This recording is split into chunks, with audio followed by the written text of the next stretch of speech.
Assalamualaikum warahmatullahi wabarakatuh. Bismillahirrahmanirrahim.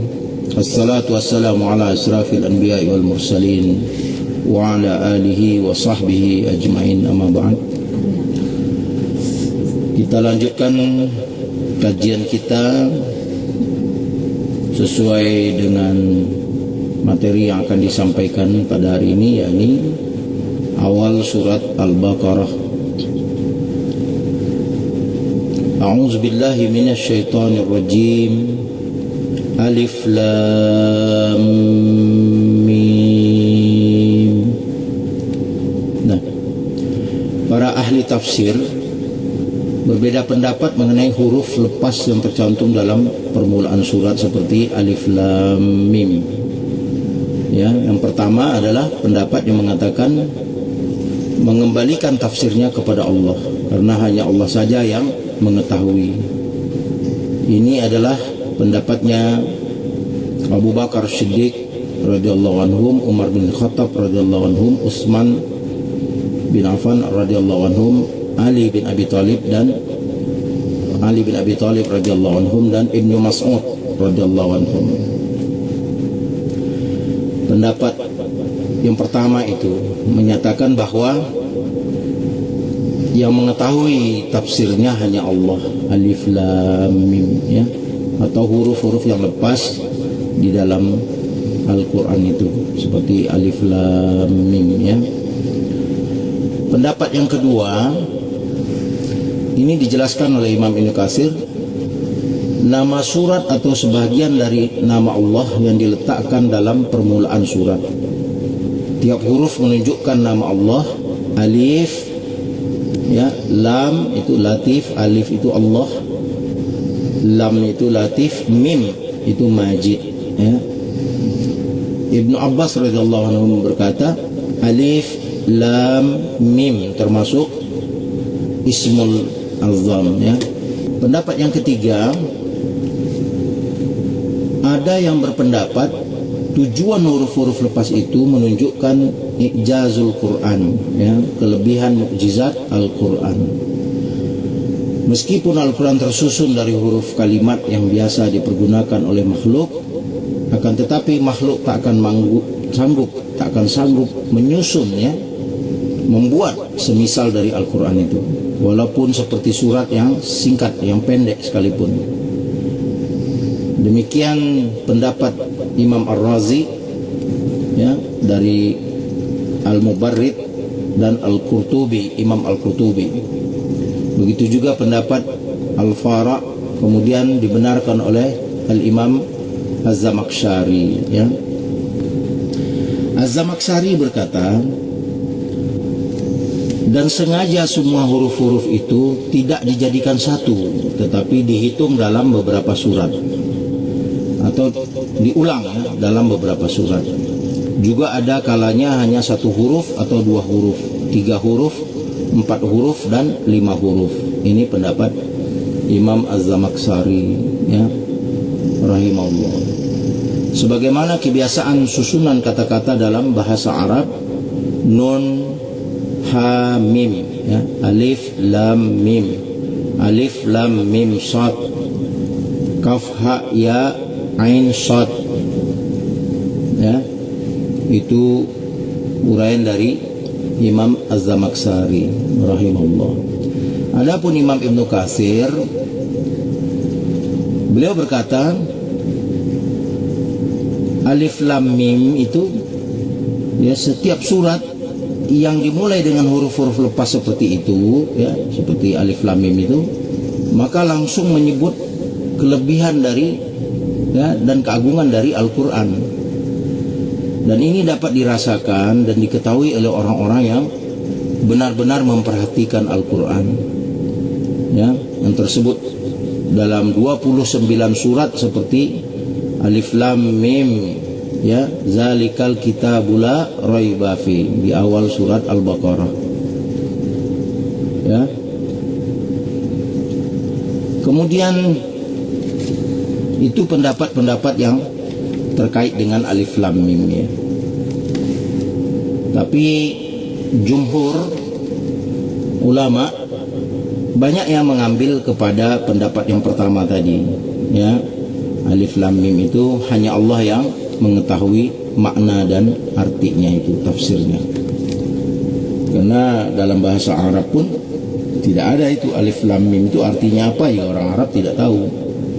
Sebelum Al-Quran diturunkan, ya kalau hanya sekedar dari bahasa Arab tidak dapat dimengerti. Jadi maka merujuk kepada para sahabat Nabi, Abu Bakar Siddiq, ya, Umar bin Khattab radhiyallahu anhum, Utsman bin Affan radhiyallahu anhum, Ali bin Abi Thalib radhiyallahu anhum, dan keterangan dari 4 khulafa Rasyidin ini, kalau ditanya mengenai alif lam mim, mereka mengatakan hanya Allah yang mengetahui makna dan tafsirnya alif lam mim itu.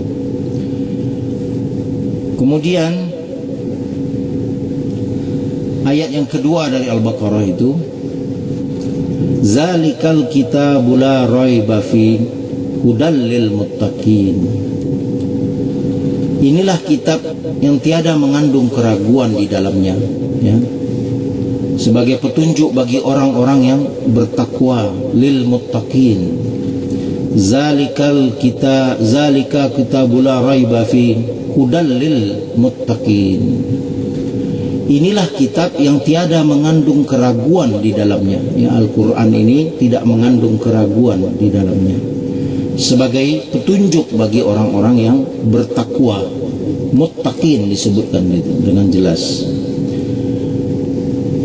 Kitab Al-Quran ini tidak ada keraguan di dalamnya dan tidak akan membuat ragu, ya, bahwa ia benar-benar diturunkan dari Allah Rabbul Alamin. Al-Quran ini, ya, benar-benar diturunkan oleh Allah Rabbul Alamin. Itu tidak ada keraguan di situ. Maksudnya tidak ragu lagi bahwa ini betul turun dari Allah pencipta alam semesta, ya, bukan buatan manusia. Firman Allah Al-Quran ini. Tidak ragu lagi bahwa semua berita yang disampaikan dalam Al-Quran itu benar. Semua tuntunan yang ada di dalam Al-Quran itu benar, ya. Hukum yang diberikan di dalamnya berdasarkan firman Allah itu adil dan bijaksana.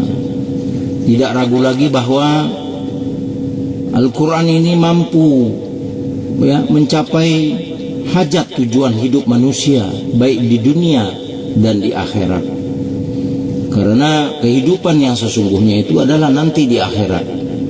Adapun Al-Quran ini, ya, sebagai hudan, petunjuk bagi orang-orang yang bertakwa. Orang yang tidak bertakwa, dia tidak menjadikan Al-Quran ini sebagai hudan, ya, sebagai petunjuk. Jadi ada pembatasan di sini, yakni orang-orang yang menjadikan Al-Quran ini sebagai hudan adalah orang-orang yang bertakwa, lil muttaqin. Kemudian para ulama menjelaskan tentang bertakwa itu, ya.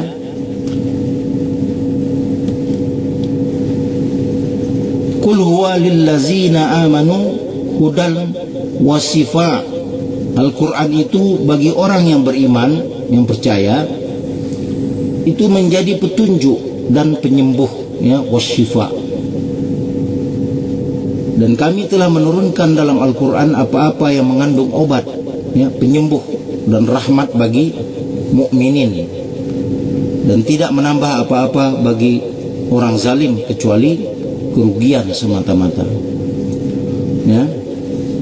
Al-Quran itu bagi orang yang beriman itu menjadi petunjuk dan penyembuh, ya, hudan wa syifa'an. Ya ayuhan nas qad ja'akum mau'izatan min rabbikum wasyifa'. Hai manusia, hai segenap manusia, kini telah datang kepadamu nasihat, tuntunan dari Rabbmu, dari Tuhanmu, dan obat penyembuh dari berbagai penyakit di dalam dada manusia. dan sebagai petunjuk serta rahmat bagi orang-orang mukmin yang beriman, yang percaya. Ya, al-mu'minin. Hudan itu diartikan sebagai ya petunjuk, nur, cahaya, ya, lil muttaqin, orang mukmin yang berhati-hati dari kesyirikan. Orang-orang bertakwa itu lil muttaqin ditafsirkan juga sebagai orang yang menjauhi syirik, karena tidaklah disebut muttaqin kalau masih melakukan kemusyrikan. Dan melakukan ketaatan, orang lil muttaqin itu orang yang melakukan ketaatan kepada Allah Rabbul Alamin. Demikian keterangan dari ya Ibnu Abbas radhiyallahu anhu mengenai lil muttaqin.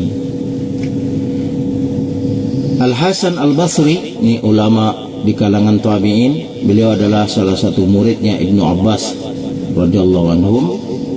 Al-Hasan Al-Basri rahimahullah berkata, takut dan menghindari apa yang diharamkan Allah. Ya, muttaqin itu atau takwa itu adalah tafsirnya takut dan menghindari apa yang diharamkan Allah dan menunaikan apa-apa yang diwajibkan oleh Allah.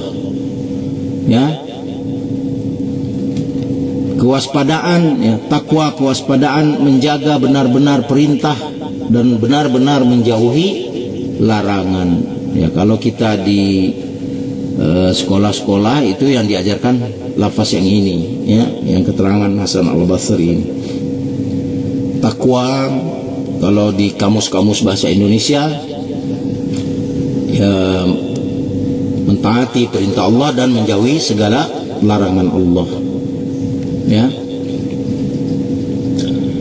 seorang hamba tidak dapat mencapai muttaqin, derajat takwa, sehingga sampai dia meninggalkan apa yang tidak berdosa semata-mata karena khawatir terjerumus di dalam dosa. Ya, dia takut melakukan perbuatan dosa. Itu tidak disebut muttaqin sampai ke derajat itu, yaitu dia meninggalkan apapun yang mengakibatkan, ya, dosa, terjerumus ke dalam dosa. Nah, ini masih keterangan dari Hasan Al-Basri. Kehati-hatian bagi seorang yang bertakwa itu sebagaimana ketika Umar bin Khattab radhiyallahu anhu bertanya kepada Ubay bin Ka'ab radhiyallahu anhu tentang takwa. Apakah Anda tidak pernah berjalan di tempat yang penuh duri? Ya, Umar menjawab, ya. Lalu pertanyaan kembali, lalu apa yang Anda perbuat? Dijawab oleh Umar, saya sangat hati-hati, sangat waspada dan bersungguh-sungguh menyelamatkan diri dari duri itu supaya tidak terkena duri.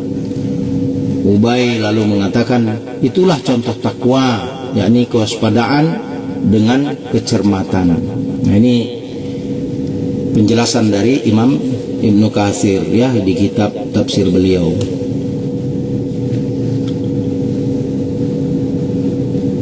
Kemudian pengertian yang lain dari takwa, uraian yang lain dari takwa, yakni sebagaimana yang dijelaskan oleh Ibnul Mu'taz, tinggalkan semua dosa yang kecil maupun yang besar, itulah takwa. Tinggalkan semua dosa yang kecil maupun dosa-dosa yang besar, itulah pengertian takwa. Dan berbuatlah seperti orang yang berjalan di tanah yang penuh duri, selalu waspada dari apa yang dilihatnya. Jangan meremehkan dosa yang kecil. Ingatlah, gunung yang besar tersusun itu adalah kumpulan dari batu-batu yang kecil, ya. Artinya jangan pernah meremehkan dosa-dosa yang kecil.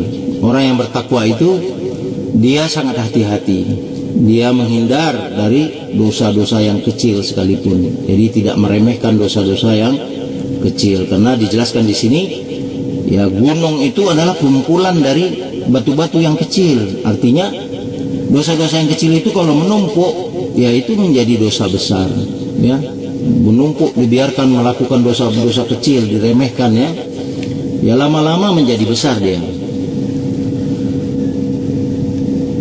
Seorang tidak pernah mendapat keuntungan setelah dia bertakwa kepada Allah, yang lebih baik daripada mendapatkan istri solehah.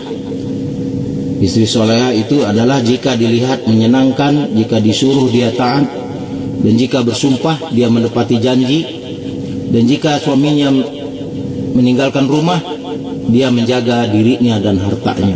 Itu keterangan dari Imam Ibnu Majah, ya, terkait dengan takwa. Kemudian allazina yu'minuna bil ghaibi wa yuqimuna as-salat wa mimma razaqnahum yunfiqun. Orang muttaqin ialah mereka yang percaya pada ajaran yang gaib, tidak dapat dicapai oleh panca indera manusia. Orang muttaqin ialah mereka yang percaya pada ajaran yang gaib, tidak dapat dicapai oleh panca indera manusia, dan dia itu menegakkan sholat. Dan dari rezeki yang kami berikan kepada mereka, mereka membelanjakan, ya, mendermakan. Itu ayat ketiga dari Al-Baqarah. Di dalam ayat ketiga, lanjutan dari ayat kedua itu, ya, orang muttaqin adalah, nah ini penjelasan bahwa dia itu percaya kepada ajaran, ya, allazina yu'minuna bil ghaibi, beriman dia kepada yang gaib, ya, wa yuqimuna shalah, dan dia mendirikan salat. Sifat pertama dari orang muttaqin adalah beriman, ya, mentauhidkan Allah, percaya dia, ya, pada segala berita dan ajaran yang disampaikan, ya, dalam firman Allah Al-Quran ini, dan dia percaya adanya Allah, malaikat, kitab Allah, dan para utusan Allah, ya. Dia beriman kepada hari kemudian, dia beriman kepada hari akhir, dan dia beriman kepada surga dan neraka, dan qada dan qadar. Iman tidak cukup dengan hati, harus diucapkan. Tidak cukup pula diucapkan, tapi harus diamalkan. Dan iman dapat bertambah serta dapat berkurang. Bertambahnya iman dengan amal soleh, berkurangnya iman, menurunnya iman dengan perbuatan dosa. Iman itu naik dan turun, ya. Seseorang yang banyak beramal soleh, ya, imannya menguat, ya, naik. Tapi suatu ketika dia tergelincir melakukan kesalahan dosa, imannya menurun, ya. Dan rasa takut kepada Allah termasuk intisari dari iman, ya. Rasa takut kepada Allah. Jadi tidak meremehkan, ya. Bahkan orang beriman itu ada perasaannya muraqabah, ya, perasaan diperhatikan, ya, bahwa dia yakin Allah memperhatikannya kemanapun dia berada. Ada malaikat yang mencatat perbuatan-perbuatannya. Jadi selalu merasa diawasi. Itulah orang beriman. Keterangan dari Imam Ibnu Katsir mengenai hal ini. Ketika kami duduk di majelis Abdullah bin Mas'ud, ini keterangan dari Abdurrahman bin Yazid berkata, ketika kami duduk di majelis Abdullah bin Mas'ud radhiyallahu anhum, kami membicarakan sahabat Nabi sallallahu alaihi wasallam dan kelebihan mereka dari kami. Lalu Abdullah bin Mas'ud berkata, ajaran Nabi Muhammad sallallahu alaihi wasallam jelas bagi orang yang melihat dan bertemu dengannya. Demi Allah yang tiada Tuhan selain Dia, tiada seorang yang beriman yang lebih utama, ya, lebih afdal daripada beriman dengan yang gaib. Lalu Abdullah ibnu Mas'ud membacakan ayat ayat pertama dari Al-Baqarah tadi. Alif Lam Mim Zalikal kitabu la raiba fi hudal lil muttaqin hingga kalimat ya muflihun. Kemudian beliau melanjutkan allazina yu'minuna bil ghaibi wa yuqimuna shalah wa mimma razaqnahum yunfiqun, ya. Itu penjelasan keterangan dibawa oleh Imam Ibnu Katsir, penjelasan dari Abdurrahman bin Yazid ketika beliau bertemu dengan Abdullah bin Mas'ud radhiyallahu anhum, ya. Lalu Abdullah bin Mas'ud memberikan pelajaran kepada yang hadir, ya, dengan menerangkan ayat pertama dari Al-Baqarah, ya.